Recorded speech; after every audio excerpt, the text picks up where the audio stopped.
అనగనగా ఒక పచ్చిక బయళ్లలో పెద్ద గొర్రెల మంద మేస్తూ ఉంది.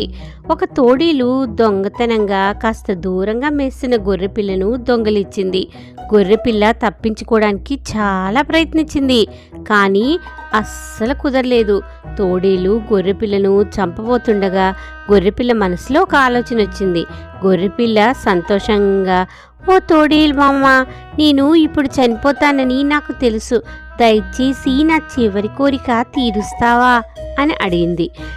తోడేలు, నీ చివరి కోరిక ఏమిటది అంది. దానికి గొర్రెపిల్ల, నాకు సంగీతం అంటే చాలా ఇష్టం, నేను చనిపోయే ముందు నువ్వు వేణు వాయిస్తే వినాలని అనుకుంటున్నాను అని సమాధానం ఇచ్చింది. తోడేలు అందుకు అంగీకరించి వేణు వాయించింది. తోడేలు వేణు ఆపినప్పుడు గొర్రెపిల్ల, ఓహ్, ఎంత మధురమైన సంగీతం, దయచేసి ఇంకొంచెం గట్టిగా బిగ్గరగా వాయిస్తావా, నువ్వు మా గొర్రెల కాపరి కంటే చాలా బాగా వాయిస్తున్నావు అని చెప్పింది. తోడేలు ఆ పొగడ్తకు సంతోషించి బిగ్గరగా వాయించడం ప్రారంభించింది. ఇంతలో తప్పిపోయిన గొర్రెపిల్ల కోసం వెతుకుతున్న గొర్రెల కాపరి మరియు కుక్కలు వేణు శబ్దం విన్నాయి. వారు పరుగు పరుగున వచ్చి తోడేలుని పట్టుకున్నారు. గొర్రెపిల్ల సంతోషంగా తన మంద వద్దకి వెళ్ళిపోయింది.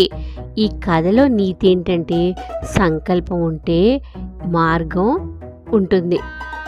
ఈ కథ మీకు నచ్చినట్లయితే దయచేసి లైక్ చేసి, షేర్ చేసి, సబ్స్క్రైబ్ చేయండి.